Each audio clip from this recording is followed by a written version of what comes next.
All righty, here we go. Hello, everybody. Welcome to episode 14 of the Inside Edge podcast. As always, I am your host, Curt Schilling. Today, as always, I'm joined by Coach Clark, as usual. And our guest today, we have a very special guest who was born and raised in Michigan before he became a UMass Lowell Riverhawk, where he won the Mike Richter Award as college hockey's best goalie. He has since become a 5-time NHL All-Star, 3-time Vezina winner, and most recently became one of 8 guys at the goalie position to win the Hart Trophy and the first American to do so. Please join me in welcoming Connor Hellebuyck to the podcast. How's it going, man? Good. Glad to be here. How you feeling? How's the knee? It's coming along. It's really progressing. Definitely ahead of schedule, that's for sure.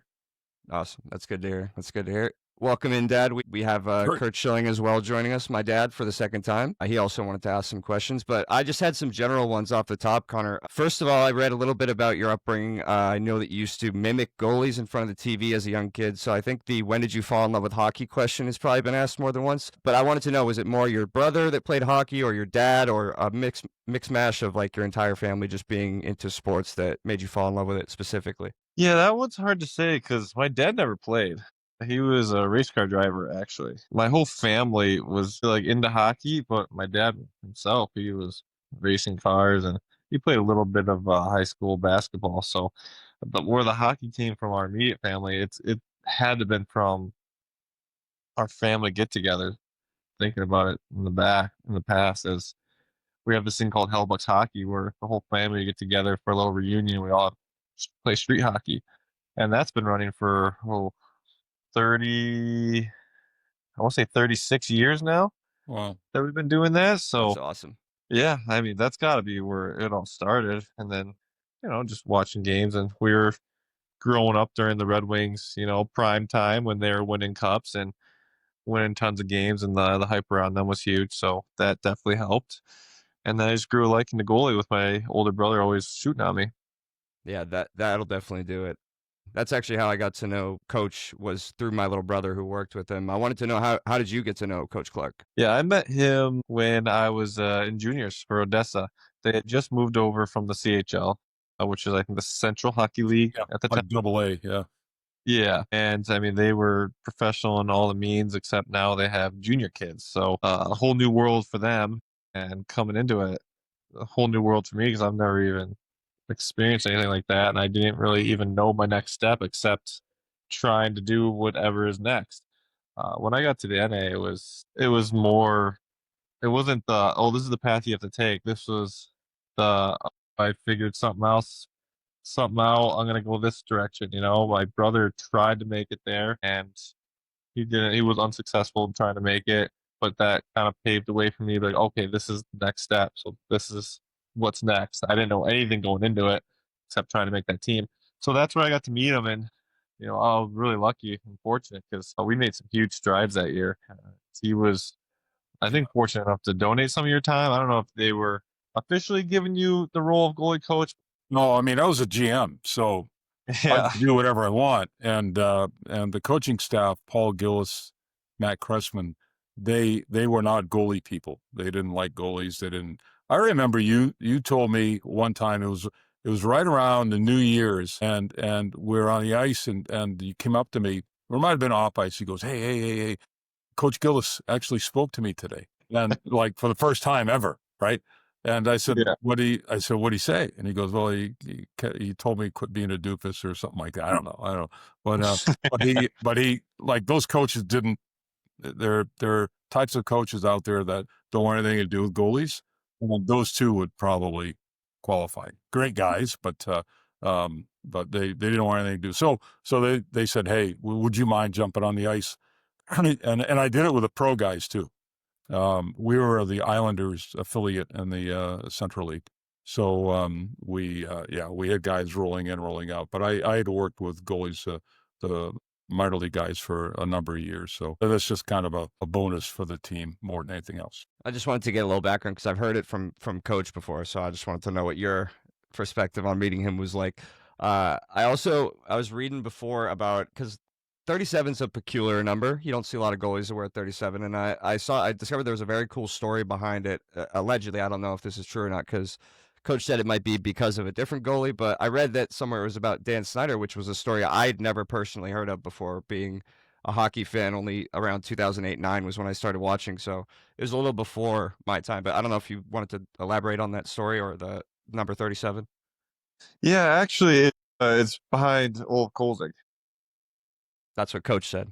The Wings played them in I want to say it's the '98 playoffs, and as a kid, I had a VHS tape of like the highlights of them going and playing throughout the playoffs, and then playing them in the finals. And I mean, he was just so good that year and so good in the playoffs that they gave him his own role in the Red Wings tape. And I watched that over and over again at night and before bed. You know, So I you just were grew what, up. 6 years old, roughly, give or take. 5 or Yeah, 6. maybe a little older. Probably like, let's see. Yeah, no, I was probably like 6. You know what? This might have been older at the time. Yeah, okay. So I might have been like 8, and this was an old tape, if that makes sense. Yeah, so I would watch that over and over again. I grew liking his nickname Godzilla, just the way he played, and there was just something unique about him. And then I got to meet him the other day, and I got to ask him like, "Why were you 37?" And this is a long time running. Awesome guy. Like when I met him, he was just like my best friend immediately, and we just hit it off. I try not to fanboy him too much, but I just felt like we hit it off really well. So Wow. That's When, super when did you cool. meet him? what's that? I met him last year in Washington. I Yeah. can't remember the exact date. It was second half of the season. I know that Flats had set it up, and I mean they were doing their like a reunion with Yeah. all the old timers that I forget if they were putting them in the rafters or they were just there for a game and they're celebrating a reunion because I think it was their 50 years Yep. together or something like that. Something like that. So then he came down to the locker rooms after the game. I had to meet him. And he goes and tells me, 37 just kind of fills the jersey. I like 33, but I couldn't be 33 at the time. And for this reason, and 37 is just a good big number, fill the jersey. And I'm like, oh man, the story behind 37, it just fills the jersey. So that was a little rough too. I was hoping he'd had some big story for Some it, but story. yeah, but that's okay. I mean, I'm still basing off of him, so Yeah, that's great. his story doesn't need to add to it at all. Yeah, but then I came to the Jets and they had 37 set aside because Dan Snyder and that whole tragedy. So they had me at 30. I was 37 in the AHL, but they just gave me 30 my rookie year. And finally, I'd asked them, I was like, "Is there a way I can do 37? And if not, can I just go 73?" And they didn't like the thought of 73, so then they just reached out to the family and asked them if I could take over the number. And awesome family. I'm still in contact with them to this day. They're so nice about it, and they said, "Yeah, feel free to take it on." And I like to hope that his legend kind of lives through me. And every jersey's got a little patch of Dan Snyder in it. And the first year, I designed my mask all around them. I'm still I see their family every time they want to come to a game, and I'm in constant talks with them regardless if it's an email or a text message, whatever it is, just catching up throughout the years. And awesome family, and I was really grateful they let me continue on the legacy. That's Yeah, awesome. that was a super cool story that I had never really heard before. So I just wanted to give you a chance to talk about that. The other thing, by the way, guys, if you were wondering what Connor was talking about, a VHS was this old cassette you used to have to put into the TV manually, and then every time you wanted to watch it again, you'd have to rewind it all the way back to the beginning. So I mean, talk about commitment from a young age. Good numbers. Wow. Yeah, It brings back memories. yeah. Not great ones. That's okay. You want to introduce Another. Yeah, okay. I'll introduce. So above, as you see, my dad, Curt Schilling. This is Connor Hellebuyck. I mean, this is kind of surreal for me personally, being a giant hockey fan and growing up with you. What's You going got on, big anything you man? want to ask him? Hey, nice to meet you. Oh, nice to meet you. I'm okay. I'm gonna admit I'm in the midst of changing my favorite teams, but I've been a huge fan of yours since the day I met Coach, and we've shared and exchanged stories, and I can't help but revel in the fact that our lives were so similar in the sense that our jobs were so solitary and solo, and your entire game gets played in your head. And I was always somebody who looked for the exceptional in everything because I wanted to be the best. And so I always tried to study the best in the world. And I always revel at watching people who are the best in the world at what they do. And you've been an absolute pleasure to watch. And congratulations on a phenomenal year last year. Didn't end the way you wanted to, but that doesn't mean it's not going to end the way you wanted to this year. So I'm pulling for you. Well, thank you. I mean, your career is pretty impressive itself too. How's the arm still? You still throw gas? Wait, no, it doesn't matter anymore. It feels like it's got 3,000 some innings in it, and so. But It that's works okay. enough to hold his grandkids. That's all that matters now. Yes. That's the big one, is that I get to hold my grandkids, and Yeah. so life So is good. Connor, I think I mentioned this to you in text. He has 2 sons that grew up to be goalies. All right. And I don't know if there's a tougher position in the world being a parent of a goalie, much less 2 of them. So Yeah, that's where we met. That's Yeah, pretty that's crazy. crazy. How did you not get him into baseball? I Garrett was played baseball. yeah. I grew into hockey very late. We moved to Massachusetts when I was 9 years old. There was no hockey in Arizona. So when I was like 14, 15, I played as a forward, and then 16 I started playing goalie. I was the Paul Bissonnette of the Tri-Valley, though. I never saw the ice. So he didn't have to stress as a parent watching me. It was my younger brother that worked with the coach that he had to stress about. I fell in love with hockey. In 1993, we were in the playoffs, and we were huge underdogs, and I went out in game 1 against the Braves, and I struck out the first 5 guys of the game, and the stadium in the vet was crazy. We walked them off in game 1, and the next night I went to my first hockey game. It was Flyers, and I don't remember. It was back Lindros and Recchi and LeClaire and Brindamore and Hextall. I fell in love with the sport, but that night on the Diamond Vision, they put my face up there, and the crowd went absolutely crazy. And I was like, wow, this is pretty cool. And I fell in love with hockey. And my first experience with an NHL player, we're walking out after the game, and there's this big tall dude walking out in front of us, and and he opens the door and stands aside to let us go through, and he's got stitches down the over his eye, like 12 or 15 stitches. And I'm like, dude, that's Dave Brown. Like, he was just beating the hell out of somebody in the third period, like 5 minutes ago.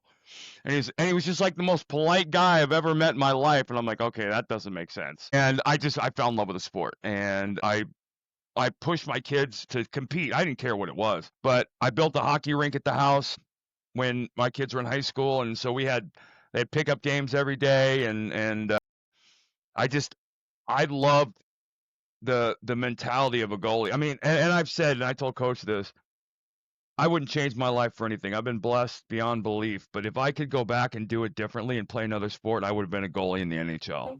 That would have been the thought that you can punch somebody and have it be within the rules. To me, is awesome.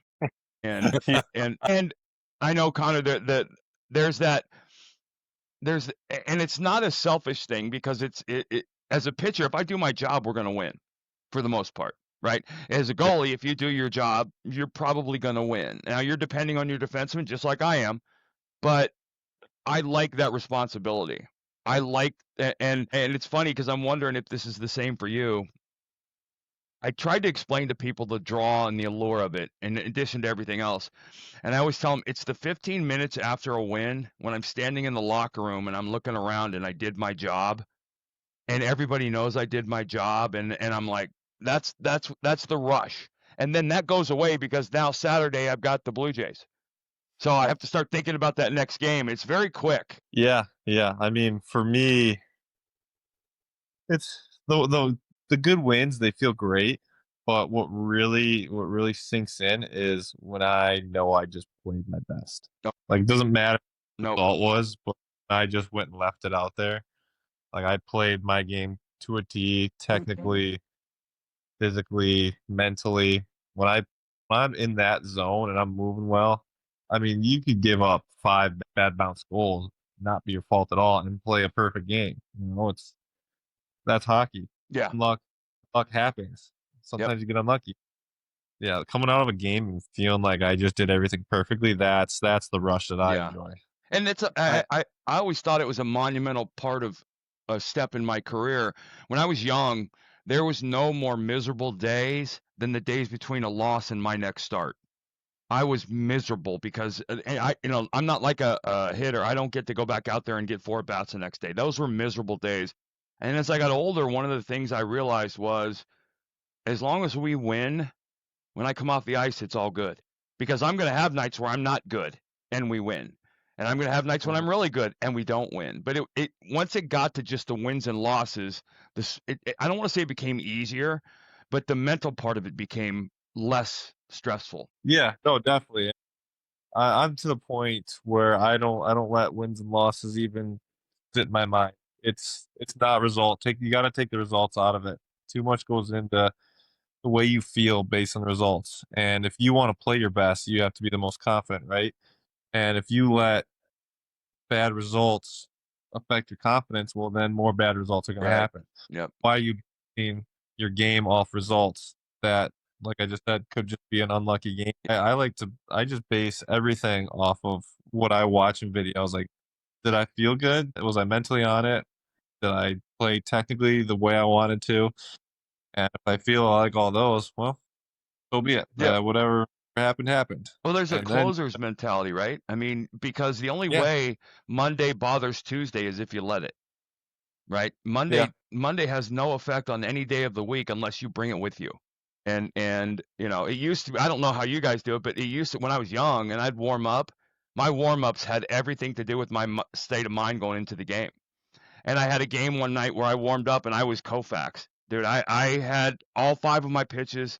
I was unbeatable. I was never going to give up a hit. It was the greatest night of my life. I went out and I went 3 innings, gave up 6 runs, threw like 5 wild pitches. It was the most embarrassing outing of my career. And from that point on, I never allowed my pregame to ever impact my regular game, because once that clock starts, or once that first pitch happens, it's a different game, and you can't simulate that. Absolutely. And a lot of times the best days of your feeling is not the best games. Right. I have this joke with my goalie partner, Eric Comrie. We make sure we tell each other like probably 10 times before every single game. We just start picking out things during the day. Like, how was the morning skate? Bad. You know what that means? Good game. How was the morning skate today? Great. That means game. How was your breakfast? Oh, it was just right. You know what that means? Good game. So we just kind of joke, keep it light together Yep. to each other, but it's more about, I mean, whatever happens up to that point really doesn't affect you. No. Takes time You to do learn what- that, though. Yeah, it does take time to learn that. And I mean, it takes time to get your routine down Yeah. where it's not result based. The routine is, this is what I like to do. This is what makes me feel the best. I don't care what's going to happen based on it, but this is what is giving me my best result, or at least my best feeling. And you just gotta stick to it. Yeah. You can't start modifying everything unless there's something that might have made you feel bad, maybe, or whatever. There's little tweaks you can make. And I think, in my defense, I always said I was probably as coachable as anybody that ever played the game. And I was always, up until I retired, I was always looking for little things. I talked to every great pitcher that ever played the game that I could be around, because I wanted to find something. I wanted to find something and wanted to know what made them them. And I played 22 years, and up until my last year, I was still kind of doing little bits and tweaks to my, whether it be pregame or how I looked at video, because I spent hours and hours and hours, thousands of hours in the video room. And I learned from guys how to watch video, and there's a right way and a wrong way to do everything. But the right way is not the same for everybody, just like the wrong way is different for everybody as well. And one of the things that I really took from Coach Clark was, and it's different in baseball, because as a pitching coach, you've got 10, 13 pitchers. So you have to coach 10 or 13 individual athletes. In hockey, you've got, your 2 goalies and but you have to, those are your guys. The thing that really blew me away because as my sons became goalies, I started to study the profession. And I didn't realize that goaltending, in addition to being insanely athletic, and I thought they could be the worst skaters on the ice because they don't actually have to skate, but it turns out it's the opposite. They have to be the best skaters on the ice, number one. And goaltending is about positioning. And I learned that hearing about Spencer Knight and everybody talking about him when he was very young, how he was just he was ultimately talented at his positioning. And then you watch the sport at ice level, and you realize there are some shots that you make saves on that you never see the puck until it hits you, but you're in the right place. And those little nuances to me just fascinated me as I learned that position. Yeah. I mean, the skating part. Go ahead, Connor. Go ahead. No, I mean, you go ahead. Well, no, the skating part is right, because you've got to, I try to, the younger guys I work with now, the teenagers, we try to get them to stay between the pipes, but you've got to get from here to your new spot, quickly and efficiently, and be as big as you can, as long as you can. But if you can't skate well, if your edge control is not where it needs to be, or it's not elite, it's going to be different. You're going to be behind on the play, and it's just really going to be tough. Yeah. I mean, I'm to the point where I believe that positioning has been, I don't want to say taught wrong throughout the last 10 years, but I think it's going to change in the next 10 years. I don't want to give away all my secrets now. I'm still in the middle of my career, but We'll cut this part. yeah. Right, Tell me. I promise I won't tell Sway. Yeah. Well, he'd be eager. He was all 4 nations. He'd be eager to be on this call on this kind of too. He's a guy that loves to learn too. Yeah, no, position it's not keep that puck square in the center of your body. It's really not. There's a lot more that goes around the zone, and there's a lot more that's going on around you that changes positioning, changes body orientation, changes depth control. And I mean, I can't go any deeper than that, because I don't really want to do many. Maybe when I get a little bit older and put my secrets along. Yeah, but I teach, like, one of the things that I've tweaked in the last probably 2 or 3 seasons is, I give an example. Players on the wall to your left, players on the wall, it moves up to the wall, maybe top of the circle, and I have my guys still anchored in, right? And they're not perfectly square. And it goes out to the point, and maybe it slides over it, and then they gain a little bit of ice. But I have them anchored in as much as possible, just so they know where they are. But backdoor plays, things like that.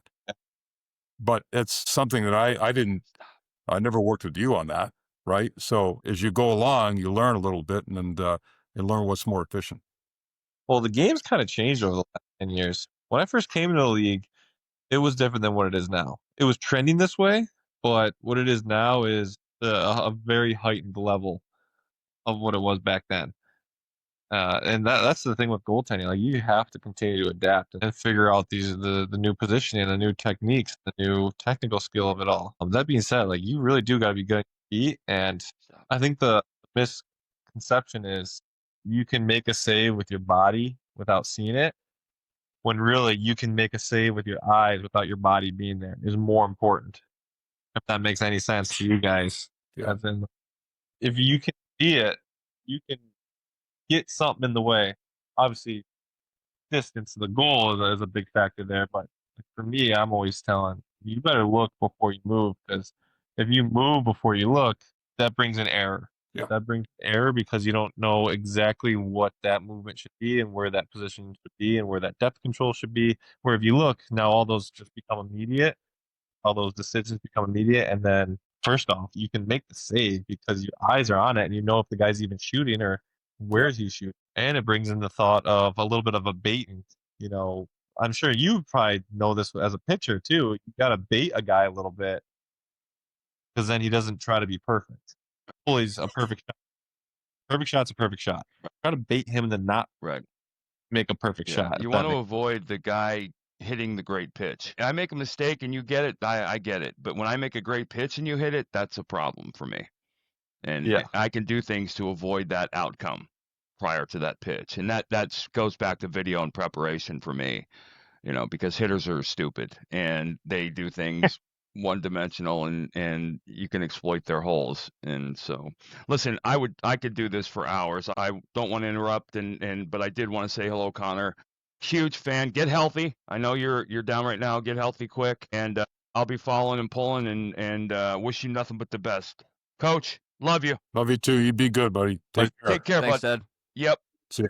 Bye. I actually had a question kind of off of that conversation, because growing up, with my dad, I got to see a lot of the in between. And for a starting pitcher, it's every 4 to 5 days most of the time. So I wanted to ask about how you balance, or especially now with family, I'm sure it's a little bit easier to balance, like, being that guy every third, second, fourth day for you, whatever the schedule dictates, versus in between days. Like, how do you turn off that mindset, the ultra competitive guy? Yeah, I mean, it gets easier with age. It really does. And time and games played, it all starts to get easier.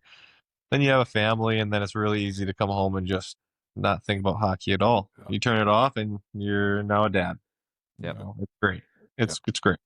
But for me, I have found that somewhere around that 3-day stretch is how you keep a rhythm. You want to play within those 3 days, and you can practice, but practice doesn't keep you in game rhythm. There's a certain level of adrenaline and focus that comes with games that you just don't get anywhere else other than games. Yeah. And I like to stay in that rhythm. And in order to stay in that rhythm, you really have to. Well, Oh, he's good. my brother-in-law's going to the hot tub. Hey, you want to stay in that rhythm. And in order to stay in that rhythm and be able to play that much, well, then you really have to manage everything in between. Time on the ice, brain recovery, body recovery, all those things become extremely important. And that's where I'm grateful to play in Winnipeg over the years that I have been given pretty much full reins of what do you need for the day, what's going to make you best. Yeah. That's why I've been able to play so much over the years, is because we have complete say of what's going to bring out our best every single day. Hey, I've got a question for you, Helly, and you and I've talked about it before. Before the season starts, when you get your schedule or you're about to kick off, how much is mapped out games? I mean, it's impossible to tell about, injuries, whatever it may be, but how much of your schedule is mapped out? I think probably a lot of people want to know ahead of time. Yeah. I mean, you realistically could map out the entire season, but obviously it's going to change. Like, In theory, yeah. there's no way nothing's going to change between the start and the finish of that. I like to think we can kind of go about a week or two at a time, and it's never written in stone. Like, it's a conversation. Really, I think a couple weeks back, there was a stretch, and we were debating on which one Eric was going to go, and he came and asked me. He was like, "Well, what do you think?" And I told him my opinion on how to keep my rhythm, how to get me some rest that you guys are trying to do, and how to also get him a game that he will succeed in. Because I mean, that's important too. You don't want to just throw your backup in a game that you think you might lose. No, you want to try to win both of them too. Yeah. And make him feel good about himself, because a backup role is completely different than a starter role. There's no rhythm. There's no adrenaline continuation. It's just you battling every single day, and then you get in that net, and all of a sudden, all stress is so much higher because you feel like you have to win that one, because you might not see the net for another week or two, sometimes three. So I mean, I think backup goalies mentally has got to be the hardest job in sports. But yeah, I mean, we'll go a couple weeks ahead of time, but it's always like written in pencil. You can erase it, you can switch things. Like, okay, this week actually was a lot heavier of a workload than I thought. Let's switch these two games. Give him the first one and whatnot. Yep. Makes sense. That's cool that it's that much of a communication, because I mean, that's hearing my dad talk about rotations growing up, it was more of like a council, and there's obviously a lot less people involved with no bullpen and no starting rotation for goalies. But that's very cool that it's like a committee almost, so that you guys have communication on, especially when you've been there for so long, like you have. There's trust there. Right, and I think we might be one of the few that have that. A couple goalies in the league that I know have that stay and that communication, but I think for the most part, as coach says you're going, you better be ready. Yeah. It's not right. Yeah. You're dealing with these men, right? These pros that have dialed in their game to a T for years on top of years, and then you're not going to go and ask them how to get the best out of themselves. Like, if anyone knows themselves, it's themselves, right? So I mean, the communication, I think, is the most crucial part in pro sports that coaches should definitely be kind of tuning into. Yeah, it's definitely a big reason. I think people think of my dad a lot in Boston, but he looks back on Philly and Arizona with the most like love and longing, because that was the places that treated him with respect like that, and let him have a voice and a say in his own health and, like, I guess, schedule, like you're talking about, just being comfortable in the organization. Yeah, you wouldn't believe some of the junior level coaches that I don't deal with, but I indirectly deal with. In my personal, if I'm coaching a team, I want my goalie and I want to be able to put him in the best position to have success, mentally and physically. All right. I want him to feel good about his game. I think that's the bottom line. I want him to get on the ice and feel confident. And because if you don't have that, if you're looking over your shoulder, you're walking on eggshells, it ain't going to work. And these are 17, 18, 19-year-olds trying to make it, right? And they have some coaches playing head games still, like really old school stuff. And it just really burns me to see these guys have to deal with it. And it messes with their brain. And I just, if a head coach is going to do his job, first of all, he's going to rely on the goalie coach to kind of guide him on where we are. In your situation, Connor, you've been around so long, and it's your deal, and you've got a great goalie partner, so everything is in sync, right? But there is so many organizations that their goaltending department, so to speak, and there never used to be a goalie department. Now there is. They still don't have the communication that they really, really need, and that's, like you said, it's critical. Yeah. It's one of those things I think that it's, in doing more research also, I saw you're part of publishing a couple of children's books that talk about mental health and, like, being able to have someone in your life that you feel comfortable talking about these things with, where these kids are, and my dad, I didn't know him at this time, but he was a 17, 18, 19-year-old kid who was handed the most money he's ever had in his life. And he was at all-time confidence, but there's points in that journey to the professional level, or if you don't even make it that far, that they really test your mental acuity and your mental well-being at that point in your life for most of those guys for the first time ever. So I just wanted to ask you, like, what you actually also saw this 10 years ago. Yesterday was your debut. So if there was a piece of advice that you could give 2015 Connor Hellebuyck about the mental health side of the game and the time in between and what you've learned since, what would that be? Oh man, Loaded question. I've gotten asked this question before, and I always go back to I don't really have much advice for that kid because, um, that's part of the process. I mean, I could go tell him some things that would maybe mentally keep him strong, but I think all that process made me who I am today. So I wouldn't want to change any of it.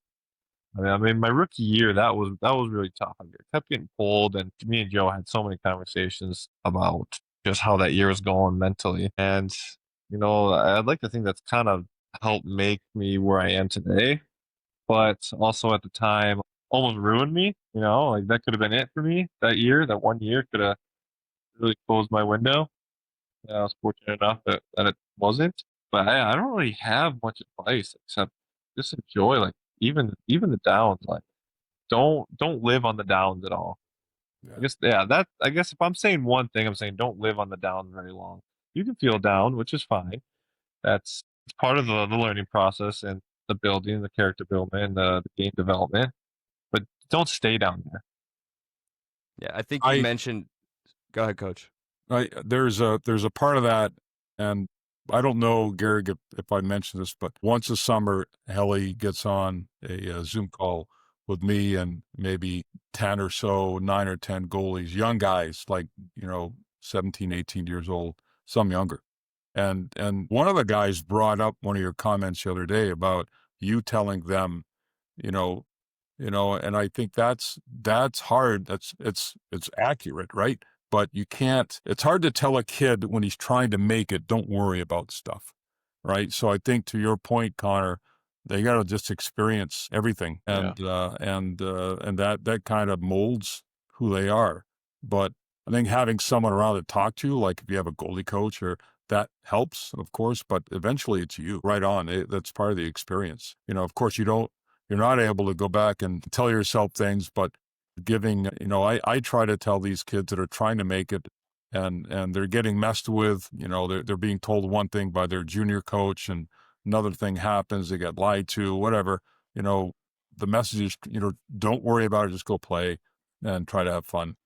Telling that to a kid who's trying to make it, it's not easy. So if they can conquer that at that age, then they're going to be way. I think you mentioned it in there too, that you talked to Coach Joe Clark a lot at that time that you were going through that stuff, like having a person that you can lean on and bounce stuff off of, even if it's just, not to be sitting in your own mind with these cyclical thoughts about, like you said, don't hang on the losses, don't live in those down moments for too long, because being up and down is just part of life.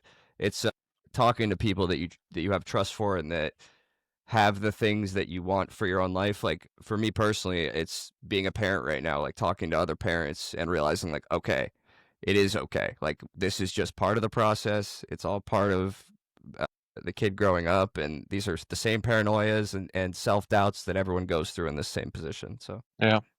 Yep. Right on. But that's all I had, Coach, unless you had any more. No, I think it's great just to get this introduction underway. I'm really glad you met Curt, virtually anyway. He's a really good human being, and he's been through a lot at many levels, been through a lot. So I'm glad you two at least connected.